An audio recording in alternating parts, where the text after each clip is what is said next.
Sonia,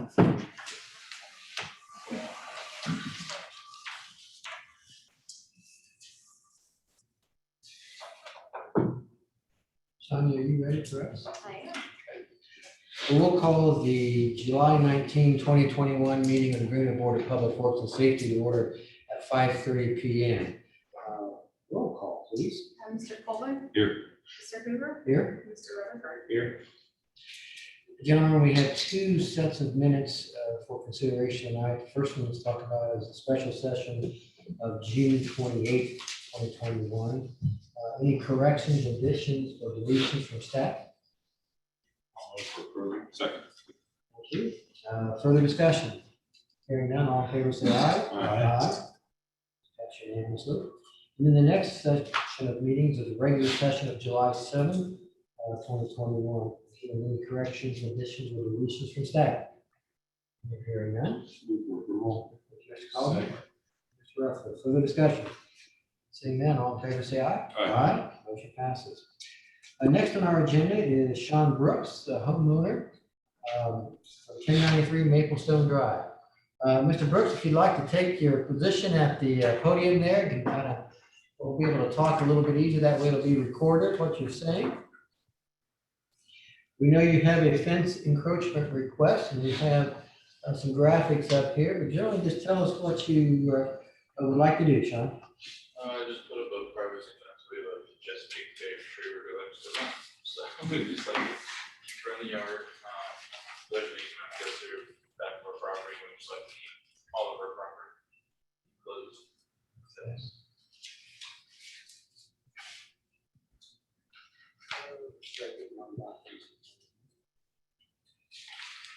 We have been presented a memo from Jeff Weaver of our engineering division regarding this, and it has 4 proposed conditions.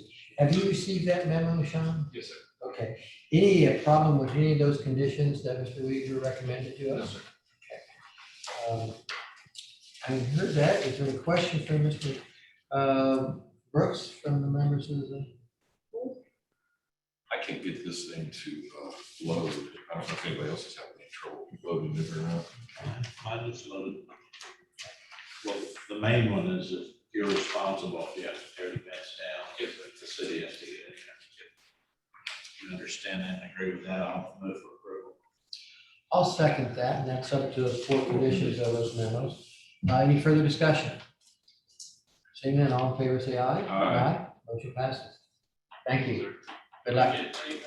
Did you get a picture or anything, or just? You can contact, when the minutes will reflect that, and they should be ready, I think probably a couple of weeks. They won't be confirmed by us until the next meeting, but that'll give you enough information that you should have. A certain that it's going to be okay. Next is Brandon Gaynor, 1373 Fieldcrest. Mr. Gaynor, are you here in person or on the Zoom? There we go. Is that you? Yes, I'm on Zoom. Okay. Good evening. Good evening. We understand you've got a fence encroachment request as well. Tell us what you'd like to do here. Yeah, so the red marking is the proposed layout for the fence. It's a 6-foot height privacy fence, PVC fence, and just looking to pretty much follow what the drawing has. Okay. As with the prior petitioner, there was a memo from Jeff Weaver dated July 9th. Have you seen that?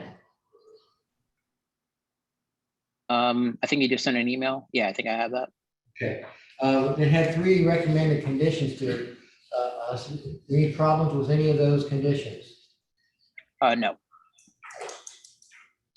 As Mr. Rutherford said earlier, the most important one we think is if there's any work that needs to be done within the easement, it'll be done. Fence comes down at your expense, and you're responsible to put it back up if you wish. You understand that? Yes. Questions from the board? I would move we approve subject to the conditions in the report. Second. Thank you. Further discussion? Hearing none, seeing none, all in favor say aye. Aye. Aye. Motion passed unanimously. Good luck, Mr. Gainer. Okay. Thank you. Next is Jasdeep Kaur, 2605 Cormorant Drive. I may be mispronouncing that.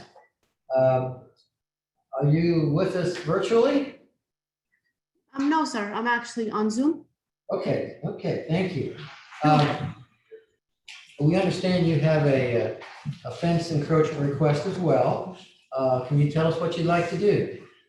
I would actually like to just place a fence. It's a 4-foot fence. And it's just the marking, just the way it's marked on the drawing. I did send that out.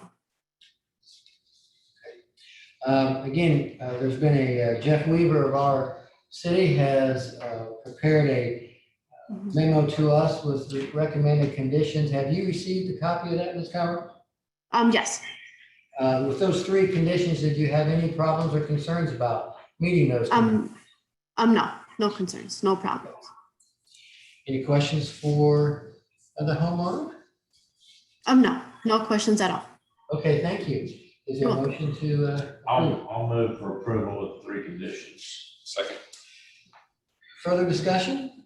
Seeing none, all in favor, say aye. Aye. Motion passes. Thank you and good luck. Thank you. Mr. Duncan, you're up. Street Department has action he'd like us to take. Yeah, I come before the board tonight to seek permission to obtain quotes from 3 different tree companies: Brown's, Cox Tree Service, N&S Tree Service.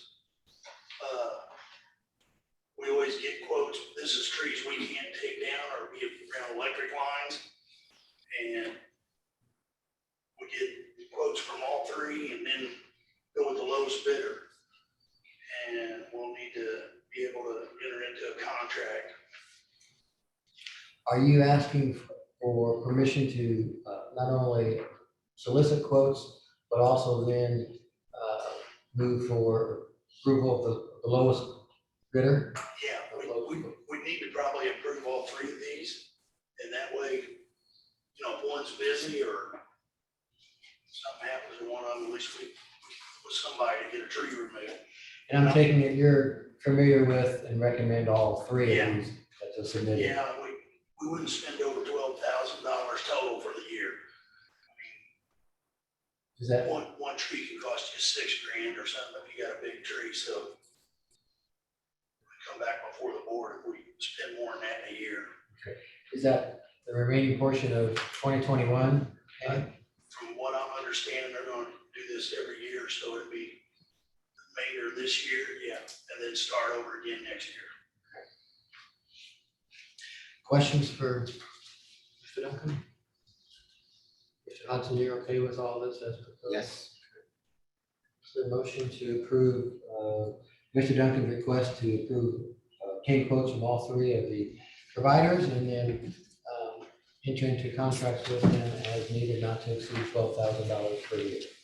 I do have one thing, I said street department, that's for the waste management department, I'm sorry. Okay. So moved. Second. Further discussion? Seeing none, all in favor, say aye. Aye. Motion passes. Thank you, Kenny. My second thing is gonna be tire companies. This is gonna be, we always try to go with the state QPA, but some tires aren't on it, so you can't get the state pricing.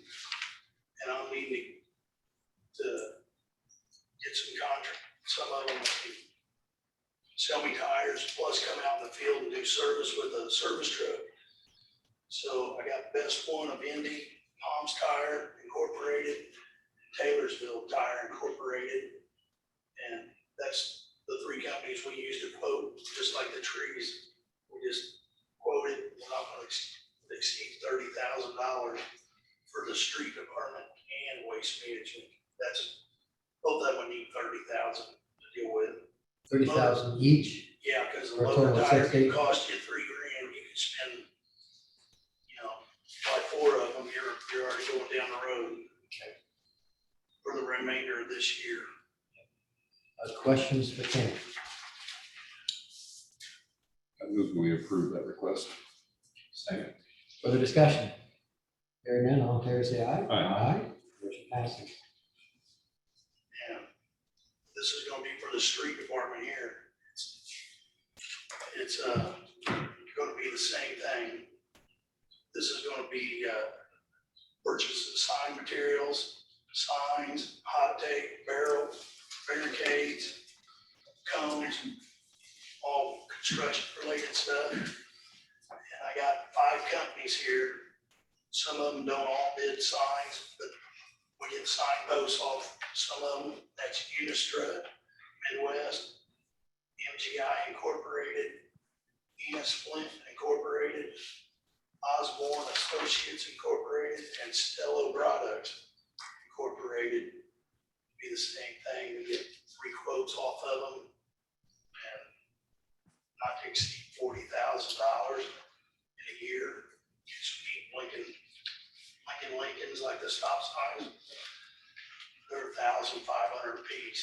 Probably went up since the pandemic. Kenny, what's included in that? The street sign, stop, Street signs, names, not the direction, not the, I don't say more fancier ones, but we have some other signs.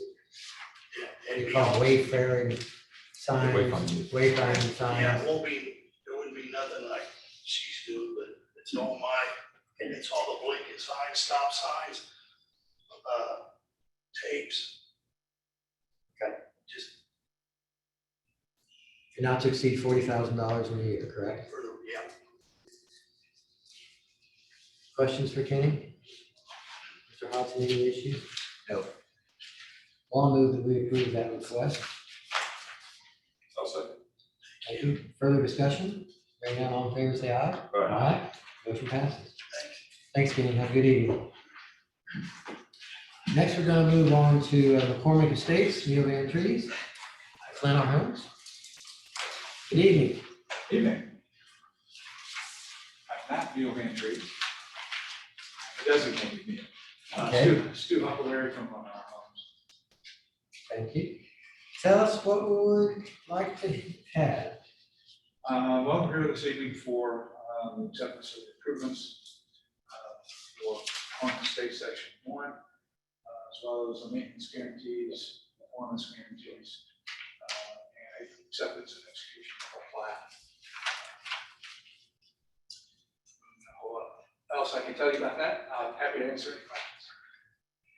Daniel, we've got a memo from Paul Leone of July 19, 2021, with some extensive action that will be taken. Anything out of the norm here?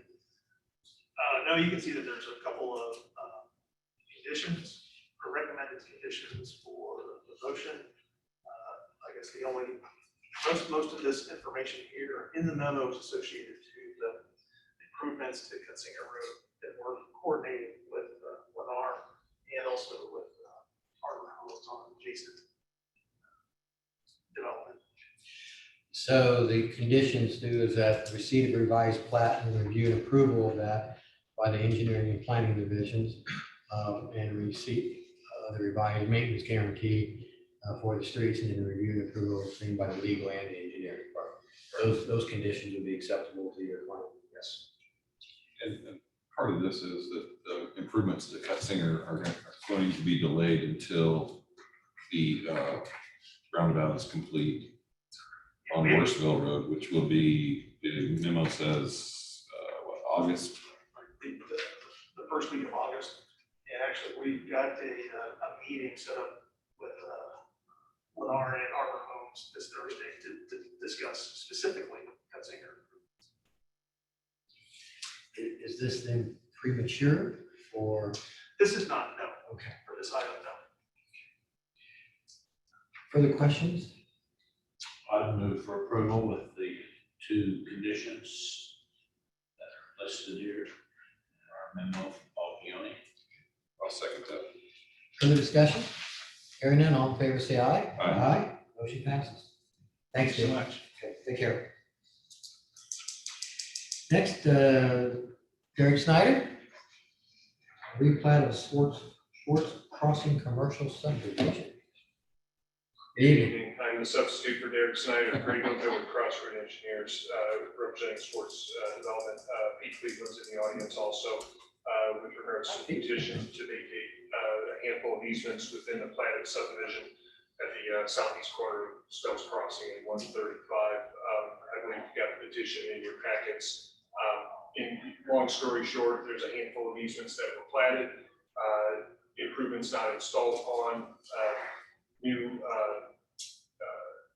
buyer of land within the commercial subdivision dictated kind of a about face and an adjustment of design, which relegated us to provide new easements. And in speaking with planning staff, they felt it best to vacate the easements that were already on the plat. And then as we record the new plat, the new easements will be in place. I guess the only the sanitary sewer easement that we're vacating, that was recorded separately, and that was vacated previously, or not vacated, but the sanitary sewer was rerouted in a previous section of the plat. So this is kind of a housekeeping item on that with regards to that. Okay. Unfortunately, I don't think any of the three of us have the packet and information to us, so you want to walk us through this with your perspective? Oh, great.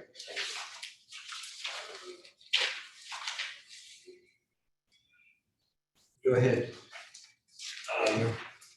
Craig's basically laid out the kind of the overview of what his client is wanting to do. And from our understanding, they're coming to you for this board's approval. They'll also need to attend the planning commission for a recommendation. And then ultimately the council for final, for board of public works would be a recommendation.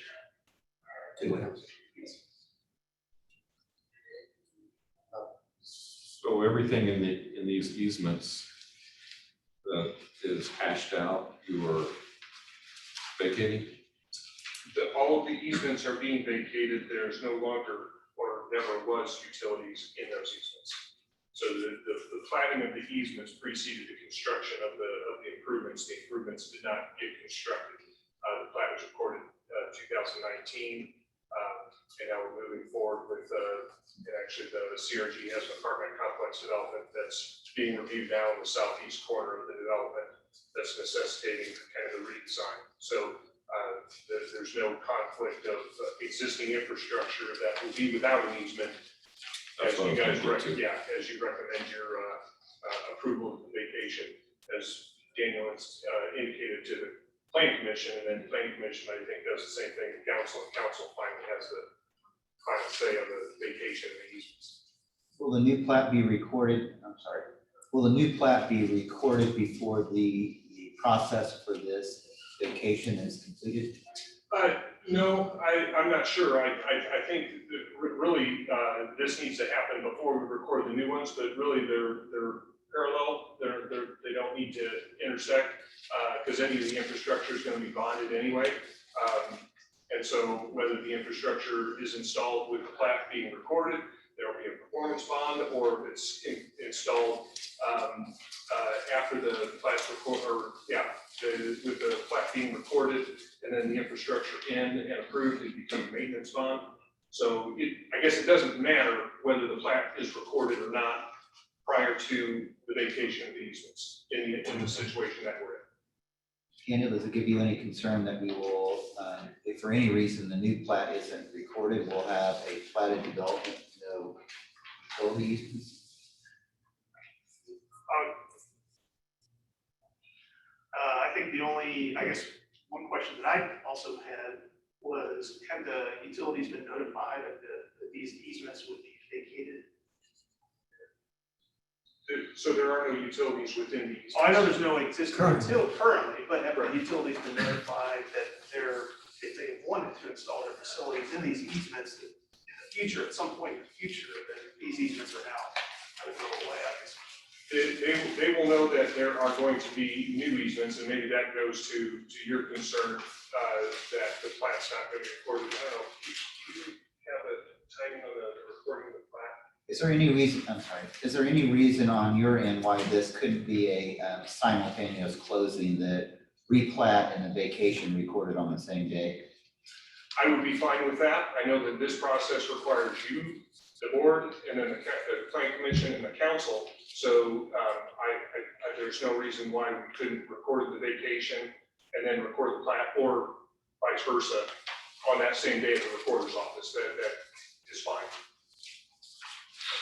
Kevin, I would recommend that. I don't think it's good policy to have a plat existing without any easements for utilities. If for any reason it's delayed or it doesn't work out, make it a condition that the replat be recorded on the same day that this one's recorded.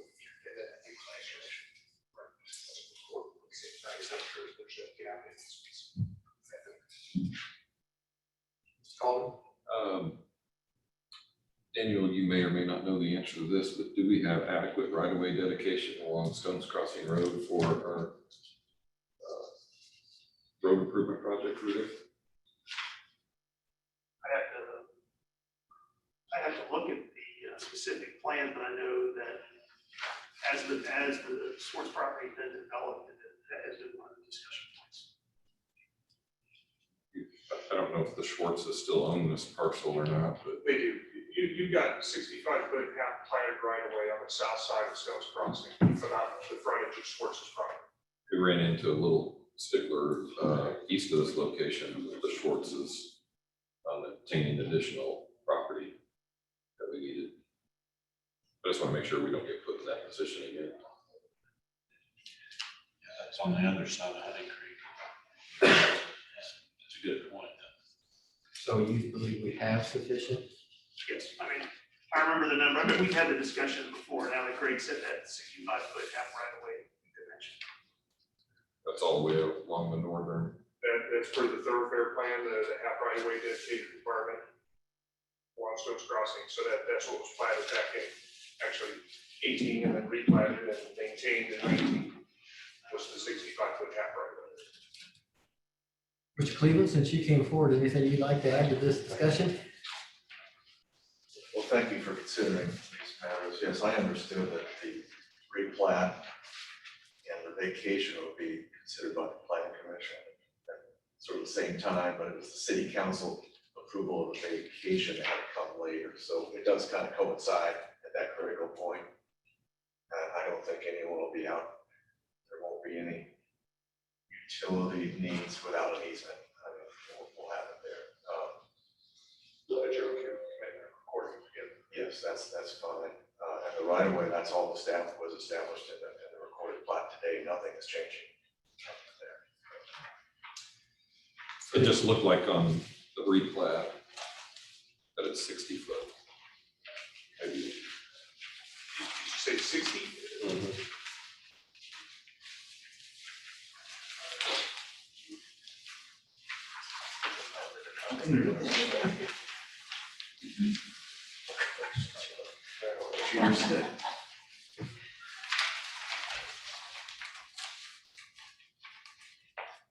I'm just trying to protect the city. 100%. Where do you see that?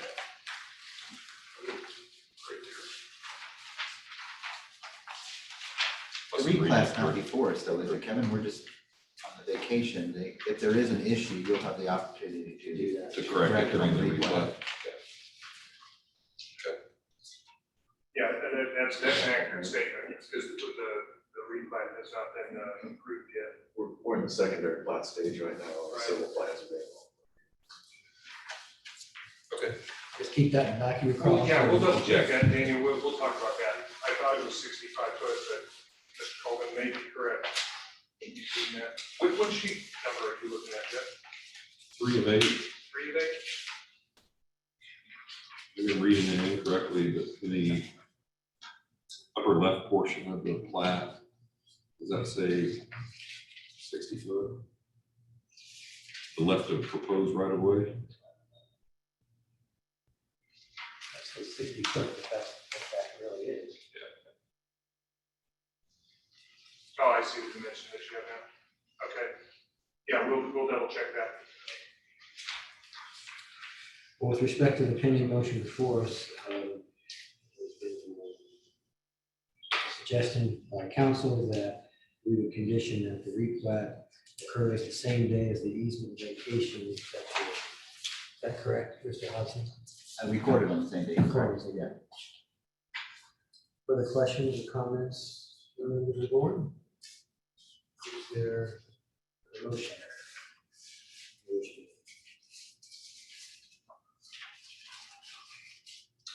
I would move that we approve the request and make a recommendation to the council, subject to those conditions that we laid forward. Second. Further discussion? Hearing none, all in favor, say aye. Aye. Motion passes.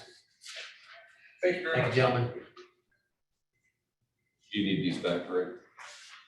What's that? Do you need this back? Here's the key thing. Thank you. No charge. Suitable for training.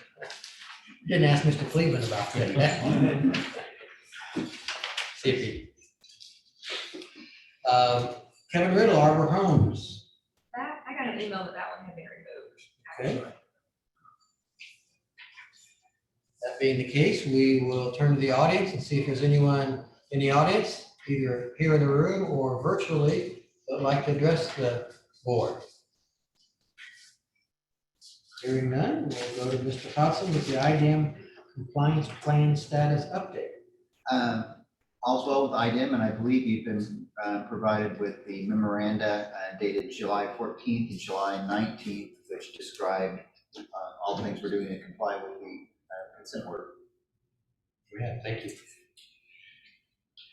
The only thing I have on my list is a consideration of a contract with with ProTrans Inc., and this is to remodel the bathroom at the shooting range off of 31.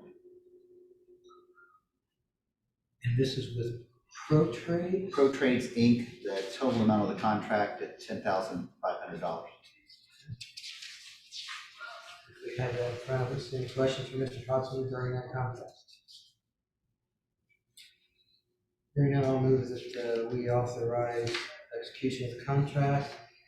And I'm guessing that we authorize the mayor to sign on the board's behalf. Further discussion? Hearing none, all in favor say aye. Aye. Motion passes. And that's all, Sam? That's it. Thank you. Thank you. Daniel, you're up next. All right, I have two items on the agenda. The first is the Honey Creek Interceptor Sanitary Sewer Extension rebid. You may recall a number of weeks ago, a couple meetings back in June, the board rejected 3 bids that were received as part of the original letting date for this project.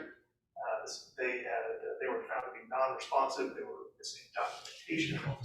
A rebid was held just last week. We received 1 bid, who also happened to be one of the bidders from prior letting. However, upon review, cities found that this bidder is also non-responsive. For 3 items that are shown in the memo, if you have that in front of you. As well, the bid was also well above the engineer's estimate. So the motion is actually to reject the 1 bid received from the city from Clark Excavation Utility due to being non-responsive in regards to information required and also being well above the engineer's estimate, and to authorize the staff to rebid this project, all for the Honey Creek Interceptor Sanitary Sewer Extension. I'll move for approval. That question. Should reject it. To reject it. I'll second that. Okay, so everybody's bidding well over our engineer's estimate. What's the story? Are you able to provide any insight on that? Not at this time. Do we have a list of people that we sent to, or is this just advertised and who? Just advertise, and then we do contact a few people, other people in the business, let them know that the bids are out. They're just overwhelmed with other work? Yeah, I contact them and they're pretty much booked. So maybe later on in the year. Puts a damper on moving this thing forward, I suppose. Has any developers in the area expressed interest in doing the project? It serves two developments, does it not, Keith? Yes, I haven't started on that yet. Okay. Well, got some work ahead of you, gentlemen, I guess. Any further questions or comments? Seeing none, all in favor of the motion to reject the bid and authorize staff to rebid, say aye. Aye. Motion passes. Thank you, Daniel. What else do you have? And my second item is regarding the 2021 Crossroad matching grant. We're requesting the board's permission to authorize staff to prepare bid specifications and to advertise for bid for, we have 3 projects associated with this funding round. What are they? Oh, we have a full depth reconstruction project, a mill and overlay project, and also full depth reconstruction and mill and overlay project. The second is a thin overlay project, and we have a pavement treatment rejuvenators project. Pavement rejuvenator. We tried that. I think We're gonna, no, it's not very good luck. Got the Avery Road. well, there was we tried it on a number of pavement areas around the city. This would have been in 2017. I think it was based off the first community crossing round. I don't remember exactly the different locations. I know there were some issues associated with MOT and the application, the way this is applied. I guess it's a spray that over time it seeps into the material, it seeps into the asphalt. And I think the contractor was wanting to sprinkle some sand on it to help with grit, to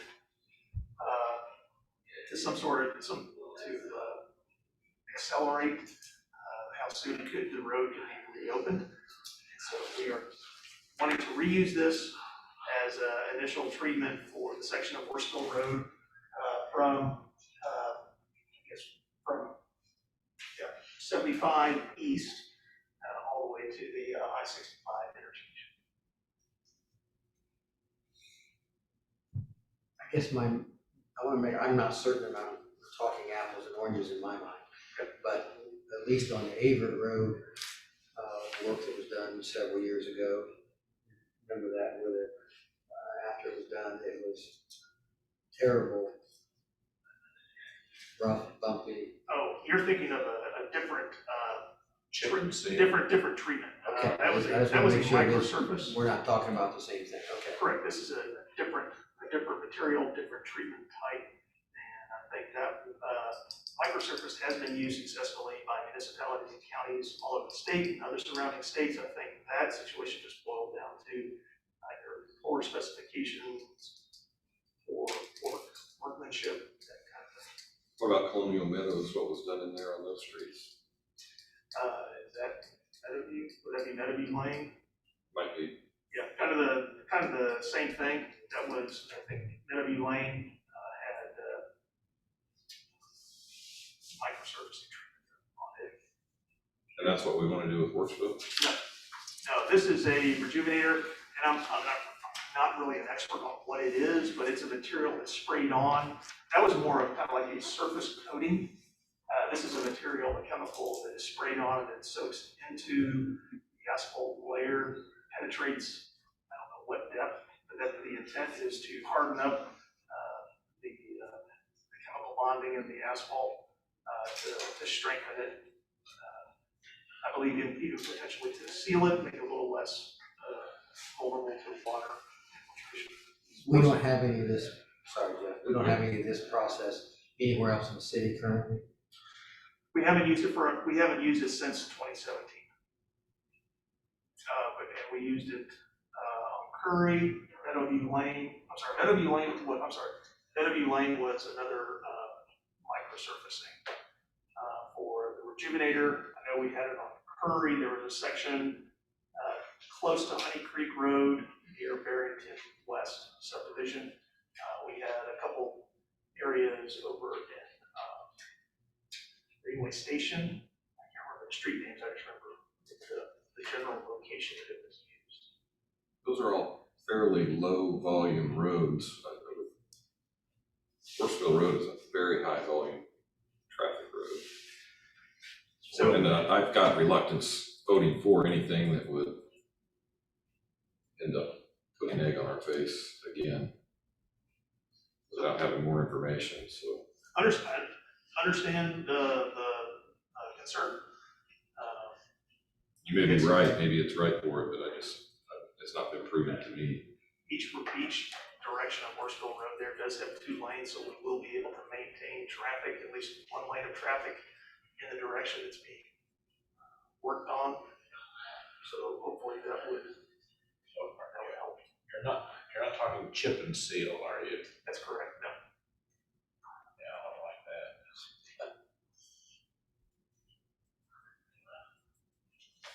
And you say this has been used in other communities? Yes, it has. Do you have any research to tell us where, how long it lasts, what the success rate has been with it? I could get that information for you. The treatment itself is typically like one of the, I'll call it the first round of treatments over the life of the road. If it's initially installed and then maybe 3 to 4 years out, you do this, and hopefully that'll extend the life so that you don't have to immediately go to a complete mill and overlay as a means to try to reduce costs for the state. In the pavement on Worsville Road, it was installed 2015, 2016, roughly. I'm all for taking steps to preserve the roadway, and eliminate future repairs, or at least minimize the need of future repairs.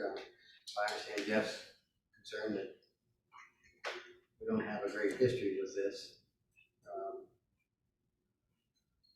I guess that's maybe not, it becomes a question whether or not you want to take a chance on it and make the effort. But I'll vote that, I will move that we authorize staff to advertise for bid and prepare the bid specs for the 2021 Community Crossings Matching Grant Project. I'll say that. Further discussion? And this is just getting the bids out there and seeing what it comes back at. We have no real idea of what it might come back to be, correct? That's correct. And so that's a great segue. We're potentially looking at timing for all these projects, bid them now to meet deadline requirements for PennDOT. So the work wouldn't actually occur until calendar year 22. Further discussion? All in favor of the motion, say aye. Aye. Opposed, the same. Aye. Motion passes 2-1. Anything else, Daniel? That's all I have. Thank you. Greg, anything from your office? Nothing for me. I've got a couple things. Okay. For Daniel. Hopefully you can help me with this. The roundabout on Main Street, do you have a completion date on that? Yeah, we're looking at July 27th. Went down, it looks like we're making some progress. We got asphalt down there, the top coat we put in. Which is an accomplishment considering how much rain we've got. And then this has come up before this board. There's a traffic light at Smith Valley Road and Woodman Boulevard where the school is. And inevitably it's activated I don't know if it's just on a cycle where it activates. I don't think it's on a sensor that senses a vehicle exiting the school, but we're stopping traffic on Smith Valley Road. I've noticed at different hours of the day for an extended period of time when there's no traffic exiting the school's not even open. It's a real bad time. And yeah, with Main Street closed, Worsville closed, I mean, the backups, I don't know if you've been by there and witnessed that, but Every day. Yeah, it looks like, to me, we could either program that light to flashing yellow or turn it off or something until. Which it was for the longest time. At least during the summer, there's no It school. was a flashing yellow. Just recently, last week, I think it's been, the flashing yellow has gone off into regular light. But doesn't the school control that? I know that we've been working with them to have them control how the signal works. They're gonna be familiar with their schedule. That discussion's gone back and forth multiple times. Most recently, I'll say 8 weeks ago, approximately, whenever it transitioned from a functioning signal to just a flashing yellow, flashing red, I know that decision was made to help alleviate some of the detouring traffic that's from all the construction that's going on. But I think there was a number of complaints received. I'm not sure exactly from who, I can find it out for you. But those complaints were the catalyst for making the decision to switch it back to a functioning traffic signal. Now, to the concern about it triggers or it stops the traffic on Smith Valley, now that no vehicles are going out of the high school, we've actually worked and we've had a lot of complaints about that. Definitely aware of it. We've had our contractor that maintains all the city's traffic signals out to investigate it multiple times. I think they identified a bad camera 2 years ago. Roughly, that camera was repaired and determined to be functioning properly. I know that we've sent them back out there within the last 6 to 9 months. With similar complaints, and they checked it out. Everything looked good to go. We're not really sure what's causing it. So it's controlled via the camera and not a Correct. loop system in the pavement. That's correct. It's a video detection system. It's the only one that the city has. Well, there's times when that light needs to be on for people to get out of the school, like after ball games and plays and big events, even at the end of school days. The rest of the time, that light stays on too long. Just in the middle of the week and nothing's going on at school, it stays red, it seems like forever, and that's when traffic backs up in Smith Valley. Well, Daniel, could you research that further and report back to us at the next meeting?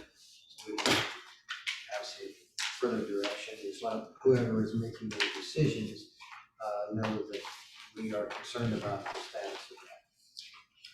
And maybe we'll have some relief when the roundabout on Main Street is open as well. I know it's out there in the public domain, so we're. It'll be nice when the neighbor. Correct. And then the neighbor roundabout opens up as well, that will help. Oh, yeah. Yeah. And that's, when did you say? First week of August. August. The neighbor roundabout. Not too much later. Will that entire segment of Horseville be open? No, Okay. just the roundabout. So you could go north and south. You could go north, south, and west. The east portion will be able to go over to 75 east about 2 weeks later. That'd be nice. Anything further for the good of the cause other than what Mr. Rutherford is going to do? I'll move for approval of the claims. Second. Further discussion? Seeing none, all in favor, say aye. Aye. Motion passes. We will stand adjourned at 6:13. Thank you all.